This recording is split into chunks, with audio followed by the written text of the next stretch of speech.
Hola, muy buenas noches. Bienvenidos una vez más a Tendencias. Como siempre, un gran gusto y placer compartir con ustedes los temas de interés en nuestra sociedad, temas de actualidad que abordamos en compañía de nuestros expertos que nos prestan cada noche su conocimiento, experiencia y en este caso particular su capacidad de servicio para ponerla al cuidado y servicio de la vida de nuestra salud. Hoy estamos en compañía del doctor Héctor Jaime Garro, gerente del Hospital La María, con quien vamos a abordar un panorama actual acerca de la tuberculosis en nuestro departamento y además porque el Hospital La María tiene una vocación de servicio especial con esta enfermedad. Doctor Héctor Jaime Garro, muy buenas noches, bienvenido a Tendencias. Caterine, muy buenas noches, un cordial saludo para todas las televidentes que nos acompañan en Tendencias. Y aprovechando que tenemos un buen distanciamiento social, que estamos vacunados, pues vamos a no utilizar el tapabocas para que podamos hablar más tranquilos. Muy bien, vacunados, con las manos lavadas, haciendo la desinfección, manteniendo la distancia social y yo ya le mostré las 2 dosis y el refuerzo. Entonces, ahí estamos garantizados. Doctor Héctor Jaime, muchísimas gracias por aceptar esta invitación. Y empecemos contándole a nuestros televidentes que seguramente todos hemos escuchado mencionar la enfermedad, algunos han tenido contacto con ella y otros de pronto desean saber a esta altura del partido qué es la tuberculosis y cómo se manifiesta. Bueno, la tuberculosis es una enfermedad muy antigua que ha formado parte de toda la historia de la humanidad. Nosotros, por ejemplo, podemos recordar en Colombia, Simón Bolívar, nuestro libertador, una de las enfermedades por las que murió a los 48 años de edad apenas, fue la tuberculosis. Es una enfermedad que se transmite por una bacteria que se llama el Mycobacterium tuberculosis. Se contagia a través de las gotitas de saliva, a lo que llamamos aerosoles o fomites.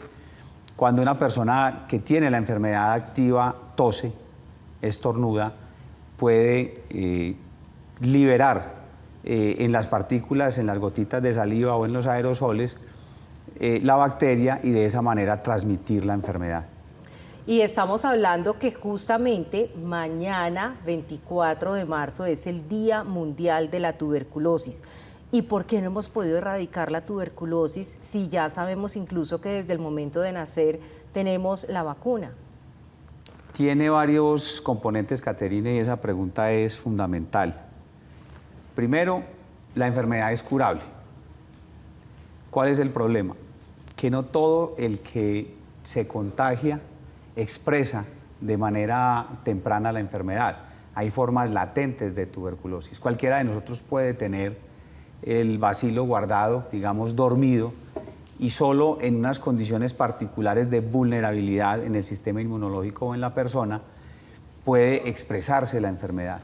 Entonces, digamos, comparativamente con el COVID-19, que la persona se infecta y en 7, máximo 14 días presenta las manifestaciones clínicas, si las va a presentar, y posteriormente el virus desaparece.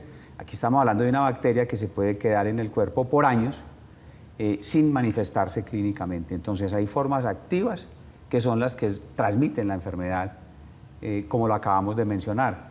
Pero hay una forma latente en donde la persona no tiene el conocimiento ni los síntomas clínicos de la enfermedad. Y con respecto a la vacuna, es la primera vacuna que nos ponen cuando nacemos. Prácticamente la gente recordará la cicatriz. Ah, esa es la de la cicatriz del hombro, la del brazo. Correcto. Si el niño nace en la noche, al otro día por la mañana se le pone su primera dosis de la tuberculosis y durante los primeros 5 años lo protege de las manifestaciones o de los tipos críticos o graves de la enfermedad. Pero posteriormente podemos tener nuevamente la vulnerabilidad de la infección y expresar no solamente el componente pulmonar, que es el que más conocemos de la tuberculosis, sino que hay otras manifestaciones clínicas donde se puede afectar el riñón, se puede afectar el cerebro, y entonces se habla de formas extrapulmonares de tuberculosis. Dios. Hablemos, doctor Héctor Jaime, de esas circunstancias en las cuales la tuberculosis es más probable que se desarrolle. Yo creo que esto también tiene un componente sobre el entorno en el que se encuentra la persona, o por lo menos así nos lo han hecho entender durante las explicaciones de la enfermedad, que hay unas particularidades del modo de vida del paciente que lo hacen más susceptible a tener tuberculosis. Si los estudios epidemiológicos demuestran que hay una vulnerabilidad dependiendo de las condiciones de vida de la población. Entonces, personas que viven en hacinamiento, que viven en albergues, van de la mano, que tienen condiciones de pobreza, que tienen desnutrición, que tienen condiciones clínicas de vulnerabilidad con el compromiso del sistema inmunológico, por ejemplo, con el VIH. La persona con VIH tiene un alto riesgo de desarrollar tuberculosis si tiene contacto con la micobacteria. Entonces, esas condiciones hacen que el paciente pueda enfermarse y pueda tener incluso, de no lograrse un tratamiento adecuado, previo diagnóstico oportuno, tener manifestaciones clínicas severas e incluso morir. O sea, no estamos hablando de una gripita, estamos hablando de una enfermedad que en estos momentos en el mundo tiene casi 10 millones de infectados. 10 millones. La última cifra mostrada por la Organización Mundial de la Salud habla de 9.9 millones de personas. ¿Cuántos hay sin diagnóstico? Esos son los que ya están comprobados que tienen la enfermedad. O sea que los otros pueden ser portadores pasivos y los otros pensar que tienen unos síntomas pero que no los han asociado ni han asistido a ser oportunamente diagnosticados. Correcto.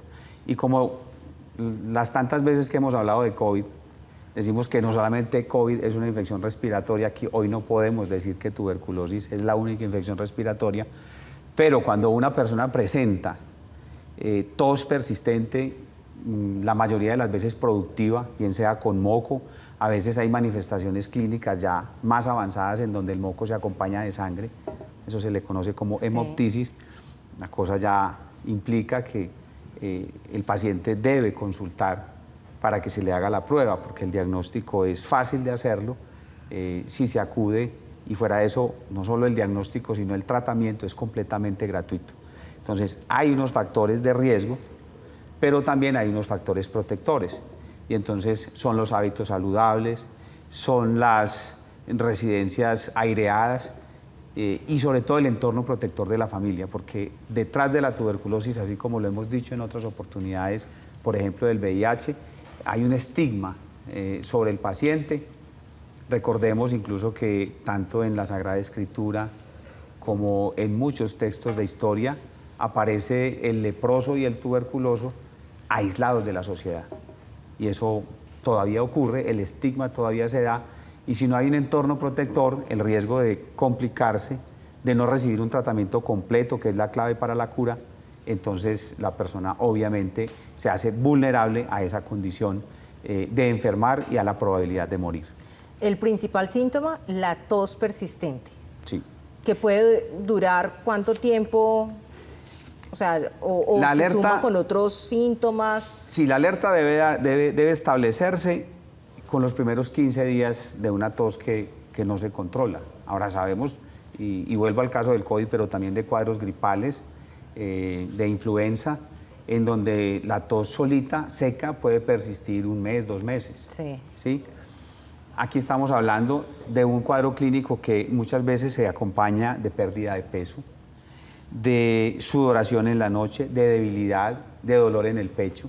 Son unas manifestaciones clínicas que si uno las correlaciona clínicamente, por eso es importante acudir a la consulta, porque entonces ya uno envía la prueba, hace una radiografía de tórax, hay manifestaciones clínicas tan evidentes porque la bacteria puede producir en el pulmón unas cavernas y son evidenciables en la radiografía. Si es necesario se hace una tomografía, en fin, pero el diagnóstico una vez se establece, hay parte de las falsas creencias que el paciente hay que aislarlo completamente, Sí, sí. y como se hacía otrora, y es más, así nació el Hospital La María, en una finca donde llevaban los tuberculosos y los leprosos a recibir un tratamiento paliativo.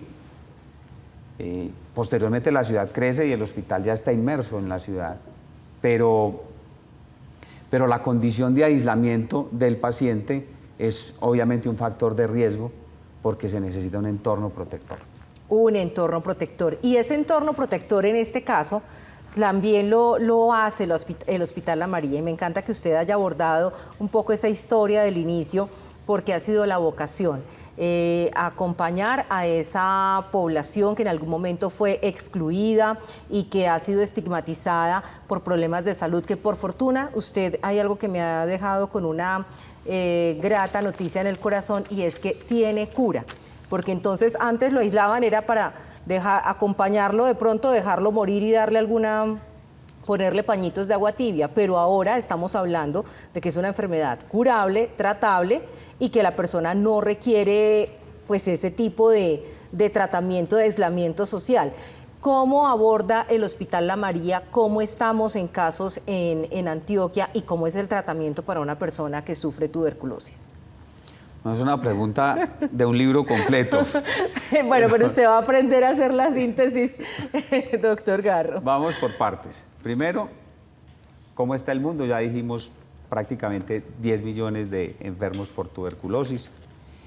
Y para que dimensionemos la gravedad potencial de la enfermedad, el último registro es de 1,5 millones de muertes en el mundo en el año anterior asociados a la tuberculosis. Muchos. Por causa de la tuberculosis. Es mucho. Si vemos el panorama de Colombia en el registro que hay de vigilancia epidemiológica del Ministerio de Salud, en el 2021 se diagnosticaron 14.000 casos, es decir, 38 casos diarios en promedio en Colombia. Es bastante. Es mucho. Además, porque esos casos pueden también ser multiplicadores, como lo mencionábamos en el COVID, además porque se transmite de la misma forma, ¿cierto? Prácticamente. Sí. Siendo mucho más contagioso el COVID. Exacto. O sea, por ejemplo, uno de los estigmas que hay de la tuberculosis es que si con un abrazo, con un beso se transmite. No. No. Si compartir un utensilio, una cuchara, un plato, se transmite la enfermedad, no. Con el COVID sí. Entonces se van dando esas diferencias que son importantes. Y en Colombia el año pasado, al día morían en promedio 3 personas por tuberculosis.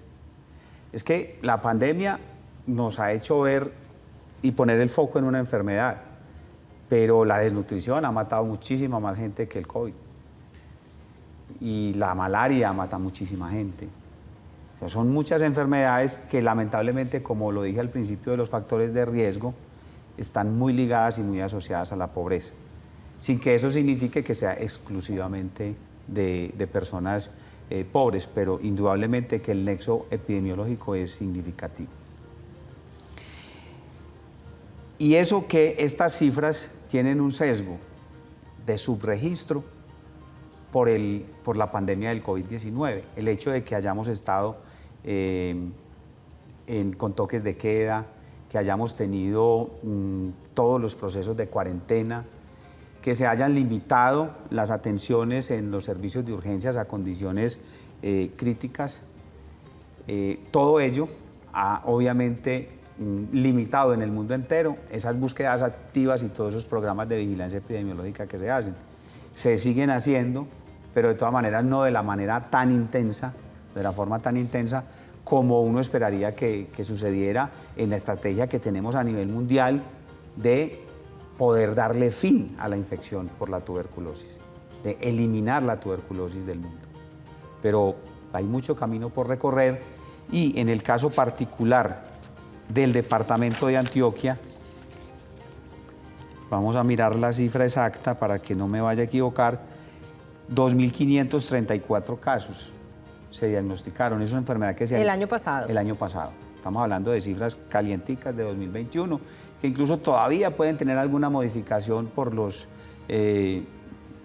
registros epidemiológicos que se van actualizando y cuando se logra el 100%, pues ya el DANE y el Ministerio de Salud a través del Civigila da los datos exactos, pero estamos en un consolidado preliminar de 2.534 casos. Y hay algo importante y es que es una enfermedad que se diagnostica comúnmente más en hombres que en mujeres, en una relación aproximada de 2 hombres por 1 mujer. Wow.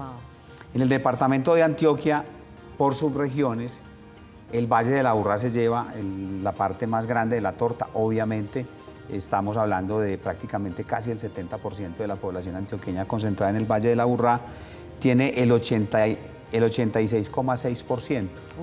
Entonces, miremos, y aquí vale la pena que ya hagamos un foco en el departamento, porque hay otras 2 regiones en donde se han diagnosticado más casos, que es el Urabá y el suroeste. Entonces, podríamos decir o podríamos pensar que estar en otras de las subregiones es un factor protector. Y es que en medicina el que busca encuentra.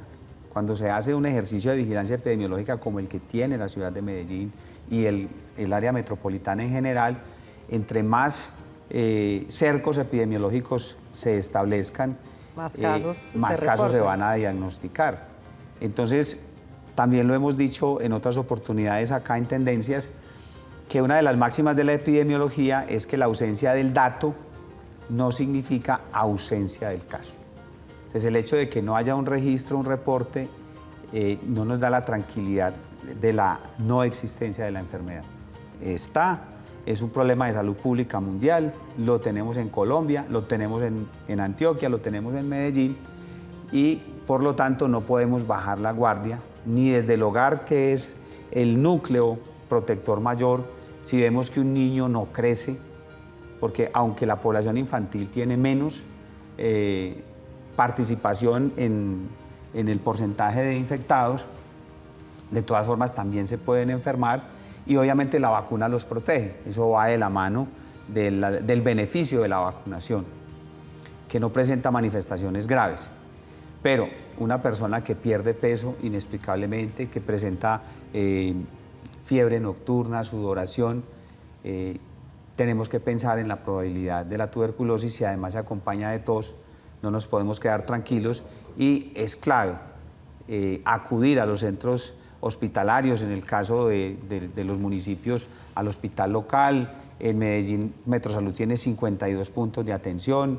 En fin, hay una red hospitalaria que tiene claro que un paciente con sintomatología respiratoria de 15 días o más, hay que hacerle la prueba de la tuberculosis. Muy bien. Al regreso de estos mensajes, entonces vamos a hablar acerca del tratamiento y esa noticia también para quienes hoy puedan obtener un diagnóstico positivo para tuberculosis, es que el tratamiento es gratuito. Ya regresamos.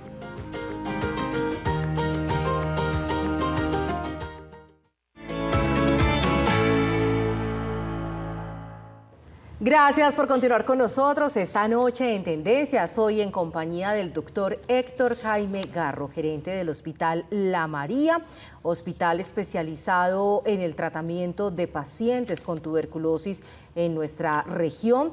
Bueno, entre muchas otras patologías, pero digamos que allí también, como nos decía en el primer segmento, empezó su vocación. Doctor Héctor Jaime, cuando hablamos de tuberculosis, también contémosle a nuestros televidentes y ampliémosle la información sobre ese dato que usted nos daba al inicio del tratamiento. ¿Cómo es el tratamiento, la cura?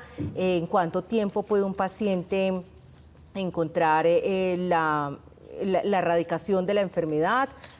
Y bueno, ¿cómo funciona además para acceder al sistema de salud la gratuidad?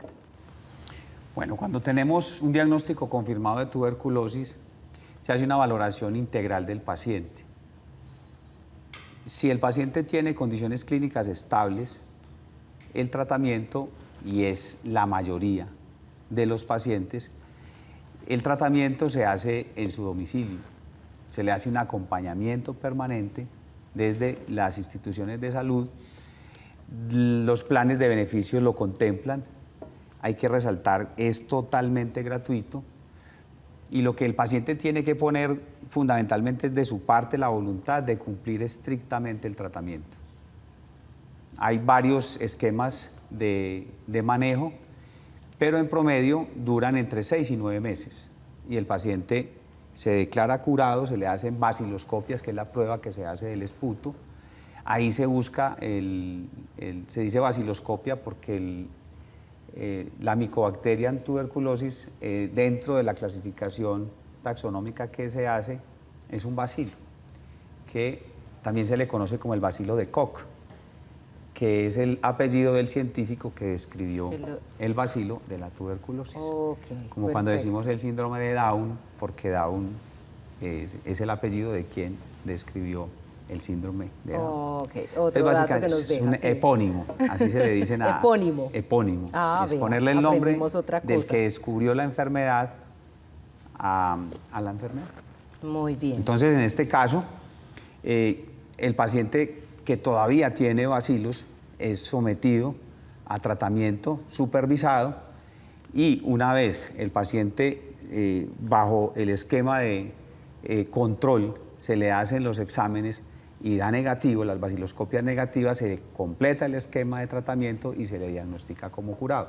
Obviamente se le hace un seguimiento de las secuelas que puede tener, porque hay pacientes que cuando tienen esas cavernas y esos grados de complicación tan significativos de la función pulmonar pueden quedar con restricciones respiratorias, necesitan rehabilitación, entonces se hace todo el acompañamiento. Ahí entra el Hospital La María, en esos casos graves.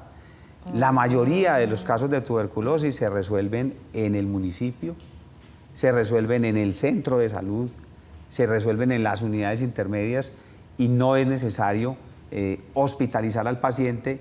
No son necesarias intervenciones quirúrgicas como las que practicaba permanentemente el Hospital La María en la década del 50, del 60.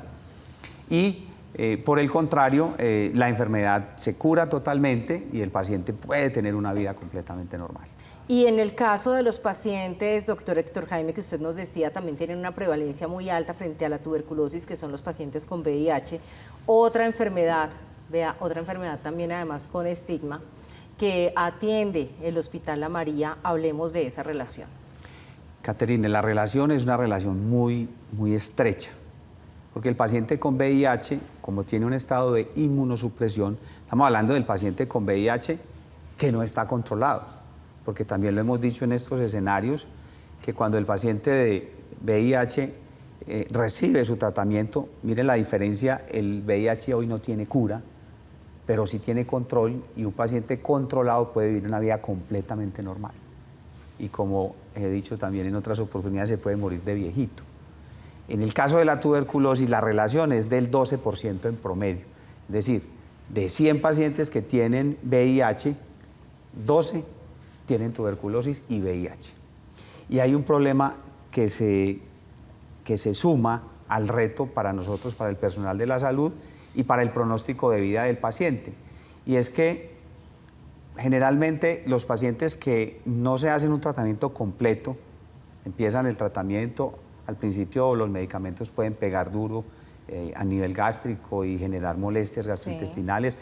Los medicamentos en general todos tienen efectos secundarios, entonces muchas veces el paciente suspende el tratamiento y como la bacteria está, ella también aprende a resistir.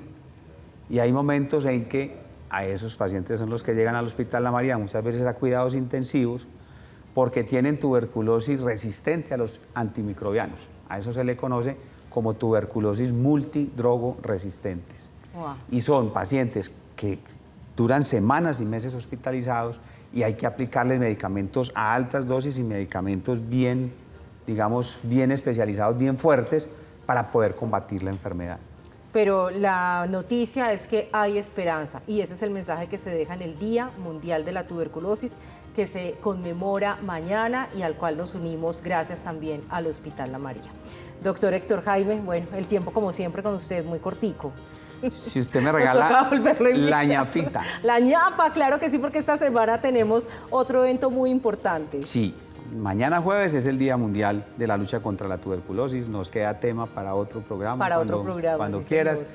Porque aquí hay un ejercicio mancomunado a nivel mundial con el fin de eliminar la tuberculosis. Pero en el Hospital La María, pasado mañana 25, el viernes, a través de las redes sociales del Hospital La María, @Hospital La María, vamos a tener a las 9 de la mañana la rendición de cuentas del año 2021 de nuestra institución, con muy buenas noticias con respecto al presente y futuro del Hospital La María.